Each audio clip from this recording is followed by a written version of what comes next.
திமுகலேருந்து காங்கிரஸ் ஒருவேளை இணக்கமாக அந்த தொகுதி பங்கீட்டில் வரல அப்படின்னா தாவேக்கா பக்கம் போகும்போது தாவேக்காவுக்கு அது பலமாக இருக்குமா? தாவேக்காவுக்கு பலம் தான், ஆனால் அது வெற்றிக்கான பலம் இல்லை. இந்த ஒரு ஆள் வச்சுருக்காங்களே, இந்த வேல்முருகன் மாதிரி ஒரு கட்சி ஒரு ஆள், ஒவ்வொரு கட்சியிலையும் இந்த ஒவ்வொரு கேண்டிடேட் இருப்பாங்க, இந்த தனி அரசு உனி அரசு எல்லாம். இவங்க கூட விஜயோட செல்ல. முதலமைச்சர் முதியோர்களுக்கு வந்து எக்ஸ்ட்ரா 2000 ரூபா வரவு வச்சிருக்கிறாரு. ஒரு ஆண்டுக்கு 80,000 கோடி வட்டி கட்ட வேண்டும். கடனை திருப்பி செலுத்துவதற்கு 30-40,000 கோடி கட்ட வேண்டும். நாட்டில் 2.5 லட்சம் கோடி தான் நம்முடைய அரசின் வருமானம். அப்புறம் எப்படி ஆட்சி நடத்துவது? வந்து தொழில்துறையில் எல்லாத்துலேயுமே வந்து முன்னணியாக இருக்கிறதுனால தான் நமக்கு வந்து கடனே கொடுக்குறாங்க. நம்ம கடனை ப்ராப்பராக முன்னணியாக இருப்பது நீ காரணமா? 5 ஆண்டுகளுக்கு முன்னாடி வந்த நீ காரணமா? நம்ம ட்ரம்ப் அவர் வாட்டுக்கு வரியை 50% போட்டு விட்டார். திருப்பூர் படுத்து விட்டது, ஆம்பூர் படுத்து விட்டது, எல்லாம் படுத்து விட்டது. தொழிலாளர்களெல்லாம் வேலையேற்று போய்வார்கள் நிலை ஏற்பட்டு விட்டது. நீ என்ன பண்ண முடிஞ்சிச்சு? நீ பேசாமல் இருந்த. அவர் ட்ரம்போடு சரி செய்து கொடுக்குறார். இந்தியாவை விட்டு விட்டார் மானங்கட்ட மோடி. போய் ட்ரம்ப் காலில் விழுந்து விட்டார். ட்ரம்ப் காலில் விழுகிறேன், அவங்க அப்பன் காலில் விழுகிறேன். அதனால திருப்பூரில் வாழுது, அதனால ஆம்பூரில் வாழுது. தொல் திருமாவளவன் முஸ்லீம் லீக் ஈரான் போரை நிப்பாட்ட புறப்பட்டாங்க. போய் அங்கே ஒரே கத்தி போரை நிறுத்து, ஈரான் மீது குண்டு வீசாதேன்னு இவர் சொன்ன பிறகு ராத்திரி கொஞ்சம் குறைஞ்சிருச்சுன்னாங்க குண்டு வீசுறது. இந்த நாட்டில் மேகதாவு கட்டுறேன், அதை கேட்கறதுக்கு யோக்கியதே இல்லை. இந்த கம்யூனிஸ்ட் கட்சிக்காரன் அதை பேசுவானா? ஏண்டா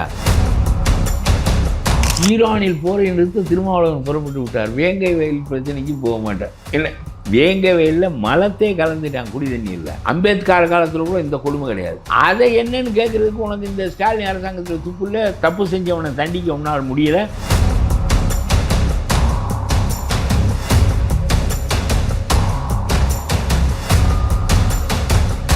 திமுகலேருந்து காங்கிரஸ் ஒருவேளை இணக்கமாக அந்த தொகுதி பங்கீட்டில் வரல அப்படின்னா தாவேக்கா பக்கம் போகும்போது தாவேக்காவுக்கு அது பலமா இருக்குமா? ஒருவேளை விஜய் சொல்ற மாதிரி தாவேக்காவுக்கு பலம் தான், ஆனால் அது வெற்றிக்கான பலம் இல்லை. தாவேக்காவுக்கு ஒரு ஓட்டு வங்கி இருப்பதோடு தேடுவாரத்து கிடந்த நிலைமையில் நம்ம ஏன்னு கேட்கறது இல்லை. இந்த ஒரு ஆள் வச்சுருக்காங்களே, இந்த வேல்முருகன் மாதிரி ஒரு கட்சி ஒரு ஆள், இந்த ஒவ்வொரு கட்சியிலையும் இந்த ஒவ்வொரு கேண்டிடேட் இருப்பாங்க, இந்த தனி அரசு உனி அரசு எல்லாம். இவங்க கூட விஜயோட செல்ல. அதிகாரம் தரேன்னு சொல்கிற போது மறுபடியும் போய் திமுகவில் தான் வரிசை கட்டி நிற்கிறாங்களே தவிர உங்களுடைய சின்னத்திலே நிற்கிறோம் என்று ஒரு ஆள். நீங்கள் தான் நான் வந்திருக்கேன்ல, 5 ஆள் கேட்க முடியுமில்ல? அங்கே தானே ஒரு ஆள், இங்கே 5 ஆள் 10 ஆள் கேட்கலாம்ல? கேட்டு அவர் தான் ஆட்சிக்கு வந்து அதிகாரத்தில் பங்கு தருவார். நாம் எந்த காலத்தில் அதிகாரத்துக்கு வருவது? அவர்கிட்ட பங்கு வாங்கிக்க வேண்டியதானே. அவன் கூட வரலைன்னு சொல்கிறேன் நான். இந்த ஒத்தொத்தையா நின்று ஒவ்வொரு கட்சி வைத்திருக்கிறவங்க கூட வரல. என்ன அரசியல் வர காங்கிரஸ் வந்திருக்கிறது என்பது நல்ல விஷயம்தான். அந்த காங்கிரஸ் உடைந்து தான் வரும். ஏனென்றால் இந்த அதில் பிரகஸ்பதிகள் இப்படி ஆட்களாக வளர்த்து வைத்திருக்காரு ராகுல். வேறு என்ன செய்வது? அதாவது ஒரு பேச்சும் பேச மாட்டார்கள். 5 வருஷம் இவர்கள் இருப்பதே தெரியாது. தேர்தல் வந்தால் பேசுவார்கள். இடம் கிடைக்காதென்றால் கட்சியை உடைப்பார்கள். ஓகே, இடத்துக்காக தான் இவ்வளோ பெரிய போராட்டம், பதவிக்காகவும். ஆமாம் ஆமாம். ஓகே. இப்போ திமுக இன்றைக்கி ஒரு திட்டத்தை அறிவிச்சிருக்கு. தொடர்ந்து அதிமுகவும் திமுகவும் இலவசங்களை நோக்கியே மக்கள் அணுக ஆரம்பிச்சிருக்காங்க. நீங்கள் பார்த்துருப்பீங்கன்னு நினைக்கிறேன். முதலமைச்சர் முதியோர்களுக்கு வந்து எக்ஸ்ட்ரா 2000 ரூபா வரவு வச்சிருக்கிறாரு. இன்ப அதிர்ச்சி. சரி, அடுத்து வரவன் கவர்மெண்ட்டே நடத்த முடியாது. ஏன்னா குஜராத் அரசாங்கம் 1000 கோடி ரூபாய் உபரி பட்ஜெட் போட்டிருக்கிறது. அதாவது வரவுக்கும் செலவுக்கும் சரியாக இருக்கிறது. வரவு 1000 கோடி கூடுதலாக இருக்கிறது. ஏதாவது எதிர்பாராத செலவுகளுக்கு. அது அரசாங்கமா? 50,000 கோடி நீ வந்து துண்டு விழுகிறது.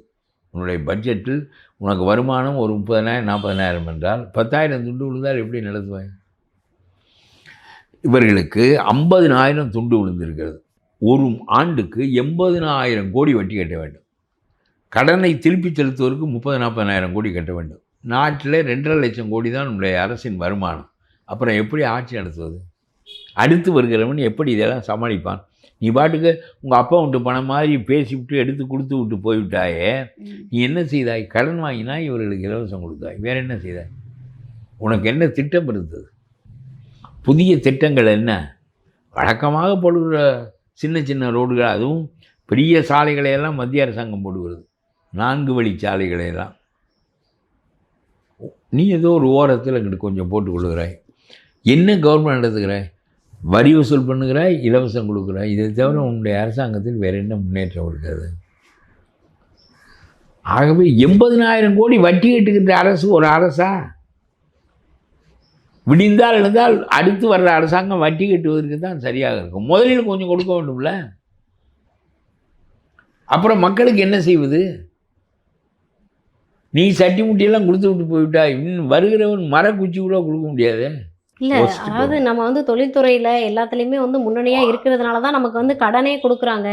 நம்ம கடனை ப்ராப்பராக முன்னணியாக இருப்பது நீ காரணமா? 5 ஆண்டுகளுக்கு முன்னாடி வந்த நீ காரணமா? 35 ஆண்டுகள் நாடாண்டு இருக்கிறது ஏடிஎம்கே, அதுக்கு ஒரு பங்கு இல்லையா? அதுக்கு முன்னால் காங்கிரஸ்காரன் வளர்த்து வச்சுருந்தானே, அவனுக்கு ஒரு பங்கும் இல்லையா?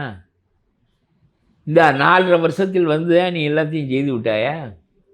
இவ்வளவு பெரிய துறைமுகங்கள், இவ்வளவு பெரிய விண்ணூர்தி நிலையங்கள் எல்லாம் மத்திய அரசாங்கம் உண்டாக்கி வைத்திருக்கிறேன். விண்ணூர்தி நிலையங்கள், பெரிய துறைமுகங்கள், அகலமகலமான பெரிய வலுவெழுப்பான பெண்களின் கன்னம் போன்ற சாலைகள் எல்லாம் மத்திய அரசாங்கம் போட்டு வச்சுருக்கேன். 16 டயர் லாரி ஓடுவதற்குரிய சாலையை அவன் போட்டு வைத்திருக்கிறான். வருகின்ற தொழிலதிபர் இதெல்லாம் இருக்கிறதா என்று பார்க்கிறான். மத்திய அரசாங்கம் செய்து வைத்திருக்கிறான், இருக்கிறது. பெரிய ரயில்வே நெட்வொர்க் இருக்கிறது, கப்பல் நெட்வொர்க், விமான நெட்வொர்க் எல்லாம் இருக்கிறது இல்லை. அப்புறம் என்ன? அது வருவது உன்னாலா? இது போக படித்த இளைஞர்கள் வேலை பார்ப்பதற்கு வேண்டும். எம்ஜிஆர் உயர்கல்விக்காக தனியாரிடம் கல்லூரிகளை கொடுத்து உயர்கல்வியை 30 ஆண்டுகளாக வளர்த்து வைத்திருக்கிறார். இது 4 ஆச்சா? விண்ணூர்தி நிலையம், துறைமுகம், அகலச்சாலைகள், நெடுஞ்சாலைகள், கல்லூரிகள் 4 காரணம் தொழிலதிபர் இங்கே வருவதற்கு வேணும். இந்த 4க்கும் உனக்கும் பொறுப்பே கிடையாது. 5வது, இந்த மக்கள் அமைதியான மக்களா என்று பார்க்கலாம். அமைதியான மக்கள், அதுக்கு நீ பொறுப்பு கிடையாது. இந்த பண்பாடு எப்படி வர்றேன், உனக்கு வரி கொடுக்குறேன், வளர்ச்சி அடைகிறது. அந்த வளர்ச்சி என்னால் வந்தது என்கிற 5 ஆண்டுகளில் வந்தது. சுதந்திரம் அடைந்ததுலேருந்து கொஞ்சம் கொஞ்சமாக வளர்ச்சி அடையுது. எம்ஜிஆர் ஆண்டு, ஜெயலலிதா ஆண்டு, இவ்வளவு பேர் ஆண்டு அவர்களெல்லாம் படுத்து தூங்கி விட்டு போய்விட்டார்களாகும். நீ வந்து திடீர்னு விழிப்பு உண்டாக்கி 5 ஆண்டுகளில் இந்த 11% வளர்ச்சியை வளர்த்து விட்டால் 11, 1 வந்து, 2 வந்து, 3 வந்து, 4 வந்து, 7 வந்து, 8 வந்து, 9 வந்து, 10, 11 வரணும். தம்பனியா 11க்கு? இதற்கு முன்னால் இருந்த அரசுகளெல்லாம் அரசுகள் இல்லையா? என்ன எல்லாவற்றுக்கும் நீனே பெருமை கொண்டாடுற? மத்திய அரசாங்கம் இல்லை என்றால் வேணாம் இல்லை. இதில் 4 பெரிய காரியங்களுக்கு மத்திய அரசாங்கம் காரணம். அந்த நாட்டினுடைய பொருளாதார கொள்கை, மன்மோகன் சிங் அவிழ்த்து விட்ட கொள்கை, பிறகு மோடி அரசு அதை கடைப்பிடிக்கிற காரணத்தினால். ஒன்றும் இல்லை, நம்ம ட்ரம்ப் அவர் வாட்டுக்கு வரியை 50% போட்டு விட்டார். திருப்பூர் படுத்து விட்டது, ஆம்பூர் படுத்து விட்டது, எல்லாம் படுத்து விட்டது. தொழிலாளர்களெல்லாம் வேலையேற்று போய்வார்கள் என்ற நிலை ஏற்பட்டு விட்டது. நீ என்ன பண்ண முடிஞ்சிச்சு? அவர் 50% வரி போடுறார். இங்கிருந்து ஜட்டி உற்பத்தி ஆகாது, பனியன் உற்பத்தி ஆகாது, ஆம்பூரில் காலணிகள் உற்பத்தி ஆகாது, எதுவும் ஆகாது. நீ என்ன பண்ண? நீ பேசாமல் இருந்த. அவர் ட்ரம்போடு சரி செய்து கொள்கிறார். இந்தியாவை விட்டு விட்டார் மானங்கட்ட மோடி, போய் ட்ரம்பு காலில் விழுந்து விட்டார். ட்ரம்பு காலில் விழுகிறேன், அவங்க அப்பன் காலில் விழுகிறேன். அதனால் திருப்பூரில் வாழுது, அதனால் ஆம்பூரில் வாழுது. இந்த நாட்டையெல்லாம் மொட்டை அடிச்சுட்டு அவர் பெரிய சுயமரியாதை பேசிக்கொண்டு நானும் ட்ரம்பும் சமம் என்று சொன்னால் வாழ்ந்து விடுமா நாடு? அதானே ஸ்ட்ராட்டஜி. அவன் போய் சரி பண்ணி கொடுக்குறான், பரவாயில்ல. ருஷ்யாவிடம் நீ ஆயில் வாங்கக்கூடாது. சரி வாங்கலை. எம்பிட்டு இந்த திருப்பூர் ஜட்டியை எடுத்துக்கிறீல்ல? எடுத்துக்கிறேன். 50% போட்டால் தாங்காதே, 17% போடுறேன். நீ சொல்கிறத நான் என்ன கேட்டால் குடிமொழி போச்சுன்னுங்கிறேன். நாடு வாழ்கிறது முக்கியமாக, நாட்டில் உள்ள பொருள் உற்பத்தி பெருகுவது முக்கியமாக, இதற்கு ஒரு சந்தை கிடைப்பது முக்கியமாக. அவரிடம் போய் அவர் என்ன வேறு செருப்பையாக தொடக்க சொன்னார்? அவர் கொஞ்சம் அதிகாரமாக இருக்கார், அவர் பெரிய என்ன அப்படி தான் இருப்பார். அவர் பெரிய என்ன ரொம்ப அடங்கலைன்னா வேண்டுசுலா மேலே படம் எடுப்பார், அப்புறம் அடங்கலைன்னா ஈரான் மேலே எடுப்பார், அப்புறம் சொன்னதுக்குன்னா நம்ம மேலே எடுப்பார். இதெல்லாம் தேவையா நமக்கு? நான் என்ன சொல்கிறேன், நம்ம நாடு ஒன்றும் மோசம் இல்லை, நம்ம நல்லா தான் இருக்கோம். நம்ம சீனாவோடய உரச முடியாமல் தானே பேசாமல் இருக்கோம். நம்மளால் கரெக்டாக குறி வச்சு அடிக்க முடியாது. பாகிஸ்தான் அடிக்கலாம், வங்கதேசத்தை அடிக்கலாம், சீனாவை அடிக்க முடியுமா? அப்புறம் நமக்கு அமெரிக்காவுக்கு உதவி வேணும்ல. உனக்கு சொல்கிறேன், ஒரு பெரிய போர் சீனாவுக்கு நமக்கு நடந்தால் நம்ம ஒரு ஆளாக என்ன செய்ய முடியும்? அவன் வச்சுருக்கான் அமெரிக்காவுக்கு நிகராக எல்லா ஆயுதங்களும், ஒன்றும் செய்ய முடியாது. அப்புறம் என்ன பாரத மாதாவை விட்டு விட்டார்கள். என்ன பாரத மாதாவை விட்டு விட்டா மோடி சொன்னது கேட்டாருன்னா கேட்டு போகிறாரு.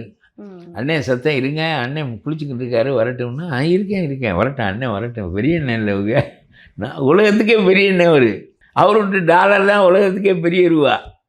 இதுக்கு போய் பாரத மாதாவை விட்டு விட்டார்கள்.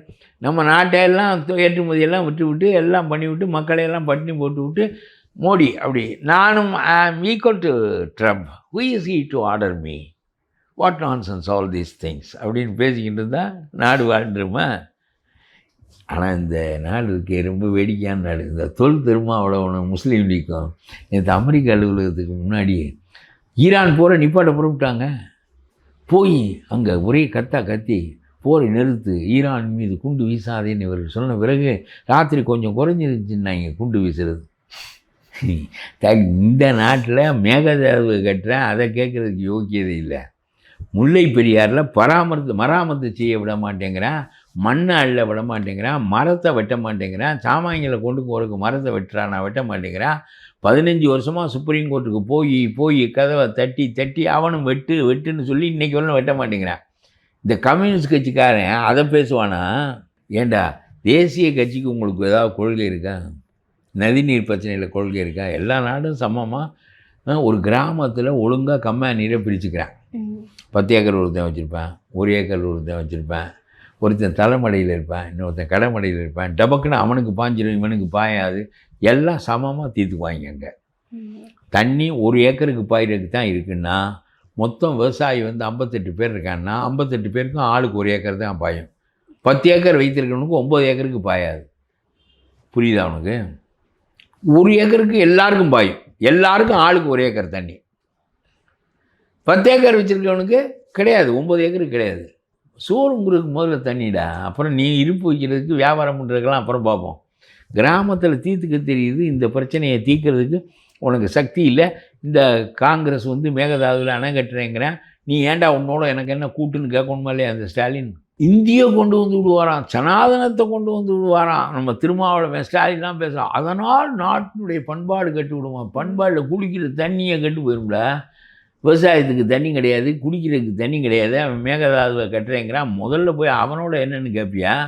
காங்கிரஸோட என்னடா கூப்பிட்டு ராகுல் காந்தி சொல்லட்டும் சீதாராமையாட்ட, ஏண்டா எல்லா இடத்துலையும் நமக்கு அரசியல் நடத்தணும்ல, நீ மட்டும் தண்ணியை வச்சுக்கணும் என்ன செய்யுதுன்னு கேட்கணும்ல. முல்லை பெரியாரில் அவன் மராமத்தே பார்க்க விட மாட்டேங்கிறான். அந்த மனம் இடியட்டும்னு மணல் சேர்ந்துக்கினே இருக்குது. எப்படி எடுக்கிறது? கம்யூனிஸ்ட் கட்சிக்காரன் இங்கே நின்று நம்மளோட கூச்சல் கொடுக்குறான், முல்லை பெரியார் நீர் எங்களுக்கு என்று. மறிக்கிறவன் உங்கள் அப்பண்டாங்க, உங்கள் கம்யூனிஸ்ட் கட்சி தான் அதை மறிக்குது. ஒரு தேசிய கட்சிகளுக்கு தேசிய கொள்கை இல்லை. நதிநீர் வளத்தை எப்படி பிரித்து கொள்வது என்பதற்கு ஒரு விவசாயிகள் கிராமத்தில் பிரித்து கொள்வது போல் ஒரு தேசிய கட்சி திட்டம் போடணுமா இல்லையா? எப்படி பிரிக்கணும்னு இல்லைன்னா விவசாயிடம் கற்றுக்க. சும்மா குடிநீருக்கு அணை கட்டுறாராம். இங்கே குடிநீருக்கு எத்தனை லிட்டர் தண்ணி வேணும்? இதுக்கு அணை கட்டுறாரு. இங்கே எல்லாம் பித்தலாட்டம். இவங்களெல்லாம் கேட்குறது இல்லை. அது கூட்டணி கட்சி, இவர் கேட்க மாட்டார். சுப்ரீம் கோர்ட்டுக்கு மட்டும் போய்கின்னு இருப்பார். சுப்ரீம் கோர்ட்டில் 15 ஆண்டுகளாக கேஸே நடத்து. என்ன நடந்துச்சு நீ சொல்ல வேண்டியதானே? எனக்கு பகை நீந்தாண்டா, எனக்கு தண்ணி விட மாட்டேங்கிற, மேகதாதுவை கட்டுறேங்கிற பகை நீந்தான் சொன்னால் காங்கிரஸ் கட்சி யோசிப்பேன். ஆகா, நம்ம பொதுவான கொள்கையை வடிக்கவில்லை என்றால் நம்மோடு சேர்வதற்கு ஒருவனும் வரமாட்டேன். கம்யூனிஸ்ட் கட்சி நினைப்பேன். நீங்கள் எங்களோட சேர்ந்துக்கினேன், முல்லை பெரியாரை மராமரத்து செய்ய விடு, மேகதாதுவை கட்டாது. என்னோட சேர்ந்து நீ கட்சி என்ன ஆக போகுதுன்னு கேட்குறேன். உன் கட்சி மேலே இருக்க, அவன் கூப்பிட்டு சொல்லட்டுமே. உன்னோட கூட்டு சேர்றதுனால தான் நீ சொல்ல மாட்டேங்கிற. உன்னோட கூட்டு கிடையாது. மோடியோட ஏன் கூட்டு இல்லை? அவரோட கொள்கைக்காரனை நான் கூட்டல. அப்புறம் மேகதாதுவை கட்டுறவனோட என்ன கூட்டு நான் கேட்குறேன். மேகதாதுவை கட்டுறவன் முல்லை பெரியாரை ரிப்பேர் பார்க்க விட மாட்டேங்கிறவன் இவனோட எல்லாம் என்ன கூட்டு? நம்ம மக்களை பாதிக்கின்ற, நான் என்ன சொல்கிறேன்னா, மக்களை பாதிக்கின்ற எங்களுக்கு குடிநீரை, எங்களுடைய தென் மாவட்டங்களின் விளைநிலங்களை தரிசாக்குகின்ற முல்லை பெரியாரை மராமத்து செய்ய நீ விடாவிட்டால் உன்னோடு கூட்டில்லை. அப்புறம் மேகதாதுவை கட்டினால் உன்னோடு கூட்டில்லை. சொல்லு, மக்கள் நலன் தானே முக்கியம். நம்ம மோடி செஞ்சார்ல, எங்கள் மக்களுக்கு நன்மை செய்யும் என்றால் நான் கொஞ்சம் வளைந்து போகிறேன், குனிந்து போகிறேன். தரையில் வேண்டுமானாலும் உட்கார்ந்து கொள்கிறேன். என்னுடைய மக்களுக்கு நன்மை இல்லை என்றால் பிறகு பேசுவேன். நாட்டுக்காக பணி, நாட்டுக்காக பகைகொள், உனக்காக இல்லை. பெருவாரியான மக்களுக்காக காங்கிரஸோடு பகை, பெருவாரியான மக்களுக்காக கம்யூனிஸ்டோடு பகை. பிறகு அவர்கள் ஒரு முடிவு கூறுவார்கள். நம்மோடு சேருவதற்கே ஒருவன் தயாராக இல்லை. ஆகவே நாம் இதில் சரியான நேர்மையான கொள்கையை வடிக்க வேண்டும் என்று முடிவு கூறுவார்கள். சரியா? எந்த ஒன்றிலும் மோடி சிந்திப்பது போல, மோடி என்ன நாக்காலில் உட்காந்துச்சு, இல்லையா நான் நிற்கிறேன், அதை பற்றி பரவாயில்ல, 18% தானே வரி போடுவியே எங்கள் பணியனுக்கு, அதான் என் நாட்டு பணி, நான் உனக்கு எதிராக அட்டன கால் போட்டு உட்கார்ந்து கொள்வேன், நாட்டினுடைய பெருமையை காப்பாற்றுவேன், அப்புறம் இங்கே குண்டி கிழிஞ்சு போயிடும். இதெல்லாம் என்ன பேச்சு? எப்படி சிந்திக்கிறார்கள்? ஈரானில் போரை நிறுத்த திருமாவளவன் புறப்பட்டு விட்டார். வேங்கை வயல் பிரச்சனைக்கு போக மாட்டார். இல்லை, வேங்கை வயலில் மலத்தே கலந்துட்டான் குடி தண்ணியில். அம்பேத்கர் காலத்தில் கூட இந்த கொடுமை கிடையாது. குடிக்கிற தண்ணியை இறங்க விட மாட்டான், எனக்கு தனி கிணறுன்னு சொல்லுவான். இதுவாது பரவாயில்ல, குடிக்கிற நீர்லே கலந்து விட்டான். அதை என்னன்னு கேட்குறதுக்கு உனக்கு இந்த ஸ்டாலின் அரசாங்கத்தில் துப்புல தப்பு செஞ்சவனை தண்டிக்க உன்னால் முடியலை. வேங்க வேலை விட்டுவிட்டு இவர் ஈரான் போகிற நிறுத்து போகிறார். எப்படி பாருங்க, எவ்வளவு பெரிய யாதும் ஊரே யாவரும் கேள்வி. அது என்ன ஈரான் என்ன அயல்நாடா? யாதும் ஊரே, ஈரானும் எங்கள் நாடு தான். போகிற நிறுத்துறதுக்கு போகிறார், வேங்க வேலுக்கு போக மாட்டார். அரசியல் கிடக்கிற நிலைமை பாருங்க. எல்லா பக்கமுமே வந்து அரசியல் விறுவிறுப்பாக நடந்துக்கிட்டு இருக்குது. ஆனால் இது வரைக்குமே வந்து நீங்கள் நாம் தமிழர் மாநாடு பார்த்துருப்பீங்க, ஆணுக்கும் பெண்ணுக்கும் சரிசமமாக தொகுதி பங்கீடை பிரித்து கொடுத்துருக்காங்க. ஆனால் இது வரைக்கும் அதிமுகவும் திமுகவும் அவங்களுடைய வேட்பாளர்களை நான் ஒன்று சொல்கிறேன் கேள்வி, இதெல்லாம் வெட்டி அரசியல். ஆணுக்கும் பெண்ணுக்கும் சமமாக கொடுக்குறேங்கிறதெல்லாம் இந்திரா காந்தி போல் திறமையான ஆளாக இருந்தால் இந்திரா காந்தி ஆளட்டும். ஆண் 2 வருஷம் பெண் 2 வருஷம் ஆளணுங்கிறதெல்லாம் தேவையில்லை. ஜெயலலிதா போல் திறமையான ஆளாக இருந்தால் 20 வருஷத்துக்கு அவர்களே ஆளட்டும். நாட்டுக்கு நன்மை செய்கின்ற சிந்தனை யாருக்கு இருக்கிறதோ, ஆண் என்ன பெண் என்ன, தகுதியான பெண் மேலே இருக்கட்டும். என் தகப்பனார் ரொம்ப அழகாக ஒன்று சொல்லுவார். என்னென்னா, அப்பா பொண்டாட்டி ரொம்ப படித்தவ கெட்டிக்காரின்னு வச்சுக்க, நம்ம சாயந்தரம் பூ வாங்கி வச்சுக்கணும் உட்காந்துக்கணும். வர்றது அவள் வந்தவொடனே எந்திரிச்சு பூவை கொடுக்கணும். இல்லை நம்ம தான் கெட்டிக்காரன்னு வச்சுக்க, அவள் காப்பி போட்டு கொண்டாந்து கொடுக்கணும். எப்படியோ குடும்பம் நல்லா நடக்கணும். அது யார் முன்னாடிங்கிறது அவங்க திறமையை பொறுத்து. முன்னாடி ஒருத்தர் இருந்துக்கிட்டு பின்னாடி, முன்னாடி திறமையாக இருக்கிறது தான் இருக்கணும், இல்லைன்னா குடும்பம் கெட்டு போயிடும். அவள் பெரிய படிப்பாளி, பெரிய சம்பாத்தியத்தில் உள்ளவன்னா நம்ம பூ வாங்கி வச்சுக்கிட்டு இருந்தால் என்னன்னு கேட்ப. ஆணும் பெண்ணும் சமங்கிறதெல்லாம் ஒப்புக்கொள்ள மாட்டேன். யார் சிறந்தவர்களோ அவர்கள் தலைமையை கட்டும்பா. எங்கள் தகவல் அப்படி சொல்லுவார். எப்படி நல்லா அதிமுகவும் திமுகவும் வேட்பாளர்களை அறிவிக்காமலே வச்சுக்கிட்டு இருக்காங்க. அதெல்லாம் அறிவிப்பா, இவங்களே இங்கே தொகுதி பங்கீடு என்ன இருக்குது. டிவிகேல வந்து இப்போ ஆனால் நான் பிஜேபிக்கு சொல்கிறேன், நீ கொஞ்சம் குனிஞ்சிக்க. ரொம்ப ஒரேடியாக நீ மண்டே நின்னா எடப்பாடி இளைஞர் உன்னை எதுக்கிறது தான் பெரிய கொள்கையாக வச்சுருக்கேன் திமுககாரன். அப்போ என்ன செய்யணும்? இப்போ நம்ம நிற்கிறோம், ஒரு படம் எடுக்கிறேன், இவன் கொஞ்சம் மறைக்கிறான்னா, அப்பா நீ கொஞ்சம் உட்காந்துக்கப்பான்னு சொல்கிறோம்ல. அது மாதிரி பிஜேபி கொஞ்சம் தனிஞ்சு கொடுக்கும். இப்போ மார்ச் மோடி வந்துட்டு போனாங்கல்ல, அப்போ வந்து எடப்பாடி அவர்கள் பேசுகிறாங்க அதிமுக தலைமையில் கூட்டணி அமையும்னு. அதுலேருந்து ஒரு 3 நிமிஷத்தில் மோடி அவர்கள் வந்து பேசும்போது என்டிஏ தலைமையில் வந்து தமிழ்நாட்டில் இப்போ திமுகவினுடைய எதிர்ப்பே பிஜேபி எதிர்ப்பு தான். அதனால் பிஜேபிக்கு ரொம்ப சரியான அரசியல் சிந்தனை இருந்தால் என்ன செய்ய வேண்டும் என்றால், நம்ம சொல்கிறோம் நீங்கள் கொஞ்சம் உட்காந்துக்கப்பா மறைக்குது அப்படிங்கிறப்பல, அது மாதிரி பிஜேபி கொஞ்சம் தாழ்ந்து கொடுக்க வேண்டும். இவர்கள் ஆட்சிக்கு வரப்போவதில்லை. எடப்பாடியை வச்சு தான் நீ தனியாக நின்று பார்த்தா பார்லிமெண்ட்டில் சரியாக வரல. இப்போ எடப்பாடியை வைத்து தான் நீ செய்ய வேண்டும் என்று நினைக்கிறாய். பிறகு எடப்பாடியை தாழ்வுபடுத்துவது போன்ற கருத்துக்களை நாம் சொல்லக்கூடாது. எடப்பாடியை பலவீனப்படுத்துவது போன்ற கருத்துக்களை நாம் சொல்லக்கூடாது. அப்புறம் மறுபடியும் என்டிஏ கூட்டணினா என்ன சொல்லுவேன், பிஜேபி இங்கே ஆட்சிக்கு வந்து விடுவேன். நான்லாம் என்ன சொல்லிக்கிறேன்னா, மோடிக்கான தேர்தல் அது டெல்லி தேர்தல், இது தமிழ்நாட்டு தேர்தல், எடப்பாடிக்கும் ஸ்டாலினுக்குமான தேர்தல் என்று சொல்லும்போது அது இல்லை எங்களுக்கும் சேர்ந்து தான் அப்படின்னா அப்புறம் இந்த ஆட்சி வரக்கூடாதுன்னு சொல்லுவேன். அதனால் நான் என்ன சொல்கிறேன், நமக்கு நோக்கம்தான் முக்கியம். உனக்கே தெரிகிறது எடப்பாடி ஸ்டாலின் ஒழிய வேண்டும் என்று. ஒரு தேர்தல் பொறுத்துக்கொள், தனிந்து கொடு, குனிந்து கொள், எடப்பாடியை வரவிடு, ஸ்டாலினை ஒளி, அடுத்த தேர்தலில் எடப்பாடியை எதிர், நீனே கட்சியை வளர்த்துக்கொள். இந்த மாதிரி நான் சொல்கிறேன். இப்போது எடப்பாடியார் மேலே வந்து சசிகலா அம்மையார் பேசும்போது ஒரு பேச்சுக்கு வச்சுக்கிறேன். நான் 2-3 ஆண்டுகளாக ரொம்ப அதிமுக வரட்டும், மாற்றுக் கட்சி வரட்டும் என்று ஆதரிக்கிறேன்னு சொல்கிறேன். என்ன எவனும் கண்டுக்கிறதே இல்லை. கண்டுக்கிறது இல்லைன்னா அப்புறம் இவங்க வர வேண்டாம், அவன் வரட்டும்னு சொல்கிறதா? அவன் கண்டுக்கினாலும் இதான் கருத்து, எனக்கு கண்டுக்கலைன்னா இதான் கருத்து. எப்பவும் சொல்கிறேன். ம். அவனை எதிர்பார்த்து நாம் இந்த கருத்தை கொள்ளலை. எது தீமை என்று இந்த கருத்தை கொண்டோம். ஆகவே ஒரு ஆதரிக்கிறோம். இவர்களும் நம்மை கண்டு கொண்டால் மதிப்பு, கண்டு கொள்ளாவிட்டாலும் அவன் ஒழியணும், நீ இருக்கணும்னு தான் நான் சொல்லுவேன். ம். அதைத்தான் நான் சசிகலாவுக்கும் சொல்கிறேன், அதைத்தான் நான் ஓபிஎஸ்க்கு சொல்கிறேன். நீ போய் திமுகவில் சேர்ந்து கடைசியில் மரியாதையே போச்சு. ம். நீ அடைஞ்ச பதவிக்கு மேலான பதவி இனிமேல் அடைய போகிறதில்ல. முதலமைச்சராக இருந்துட்டு டபேதாரா போகக்கூடாது. இன்பதுரை படத்தையும் உதயநிதி படத்தையும் ஸ்டாலின் படத்தையும் போடுவான், படத்தை போடுவானா? நீ எவ்வளோ பெரிய இடத்துல இருந்த? இப்போ கடைசியில் பேசாமல் வீட்டில் போய் அங்கே நிலங்களை பார்த்துக்கிட்டு இருக்க வேண்டியதானே. முன்னாள் முதலமைச்சர் அப்படின்னு மதிப்பு எப்பவும் இருக்குமே. இப்போ முன்னாள் முதலமைச்சர் இந்நாள் இன்ப நிதிக்கு சேவகம் செய்கின்றவர்னு எதுக்கு இந்த வாழ்க்கைன்னு கேட்குறேன். அவர் ஒரு இது சின்னமாகவும் சொல்கிறேன்.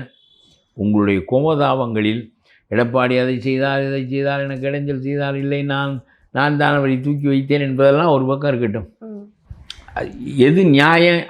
இதை அளப்பதற்கான நேரம் இது இல்லை. இப்போ கிங் கோப்ராவுன்னு படம் எடுத்து ஆடிக்கிட்டு இருக்கு. அந்த கிங் கோப்ராவை அடிக்கணும். நாட்டில் 40 அடிக்கு 30 அடிக்கு ரோடு போடுறதுன்னு வந்துட்டான். என்ன ஒன்று பண்ணாலும் செய்யலான்னு வந்துட்டான்.